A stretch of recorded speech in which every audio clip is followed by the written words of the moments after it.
sequência, o texto fala de algo mais que eles fizeram. Veja aí no versículo 23 o que mais eles fizeram. O texto diz que além de encorajar os discípulos, eles também, diz o texto, promoveram em cada igreja a eleição de presbíteros. Isso aqui é muito importante, porque essas igrejas são, por assim dizer, as primeiras igrejas que estão nascendo. E igrejas que estão nascendo sem nenhuma autoridade apostólica dentro delas. Em Antioquia, nós temos lá uma autoridade apostólica, o próprio apóstolo Paulo. Em Jerusalém, todos os apóstolos estavam lá. Eles lideravam a igreja. Agora, uma igreja sem apóstolos, quem vai liderar? Como cuidar disso? Como suprir uma liderança para igrejas que não têm apóstolos? Aqui, então, os missionários mostraram como agir nessas circunstâncias. E isso é bom, por quê? Isso foi muito bom, porque o período apostólico iria terminar. Quando nós chegamos no ano 90, mais ou menos, da era cristã, aqui nós estamos no ano 47, mais ou menos. Mas quando nós chegamos no ano 90 da era cristã, o único apóstolo vivo é João. E como faz então uma igreja sem apóstolos liderando? Não dá para nomear novos apóstolos, não existe isso. Não tem como nomear apóstolos substitutos. Por quê? Porque um dos conceitos técnicos do apóstolo é que ele tinha que ver Jesus ressurreto, e o próprio Jesus, não bastava ver Jesus ressurreto, mas além de ver Jesus ressurreto, o próprio Jesus deveria investir a pessoa no apostolado. A Bíblia fala que mais de 500 irmãos viram Jesus ressurreto, mas nós não temos 500 apóstolos. Por quê?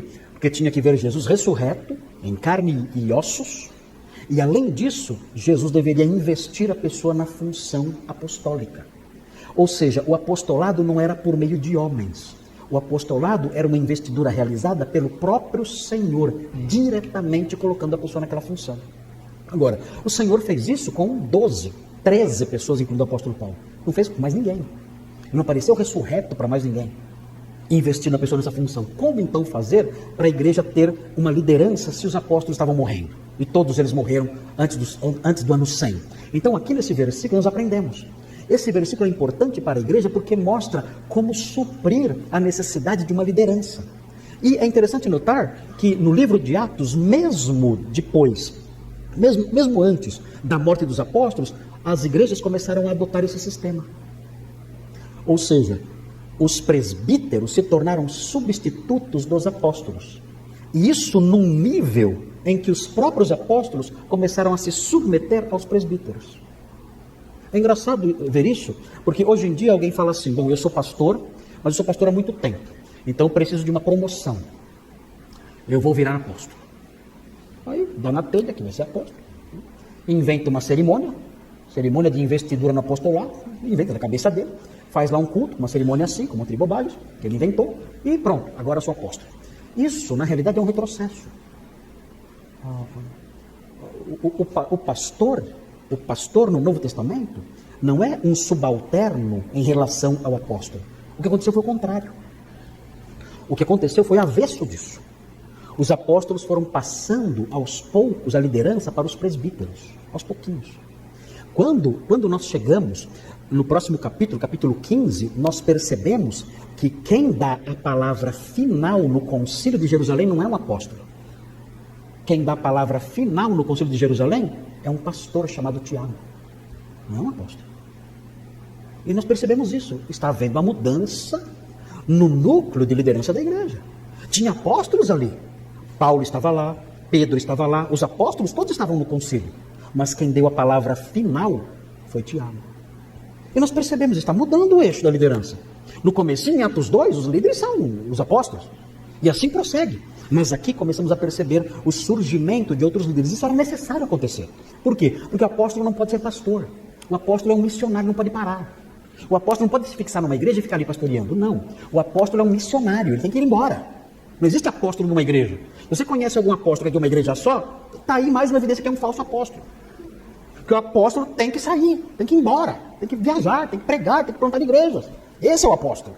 A palavra apóstolo significa mensageiro. É alguém que vai embora com uma mensagem. Então, a necessidade dessa mudança de liderança eclesiástica era fundamental, mesmo com os apóstolos em vida. Eles não podiam ficar pastoreando. Tanto que na sequência, nós aprendemos que quando o apóstolo Paulo chega em Jerusalém e é preso ali, antes ele procura a igreja. E quem ele encontra na liderança? Pastores. E o que os pastores fazem? Os pastores lhe dão orientações. E o apóstolo Paulo obedece às orientações dos pastores. Nós percebemos isso. Os presbíteros da igreja orientando o apóstolo Paulo, e o apóstolo Paulo obedece.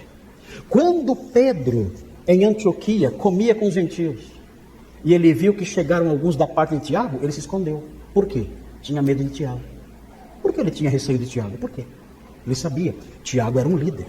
Então nós percebemos essa mudança na liderança eclesiástica. Os pastores, aos pouquinhos, eles vão galgando uma posição de liderança, substituindo os apóstolos e começam a se submeter a eles.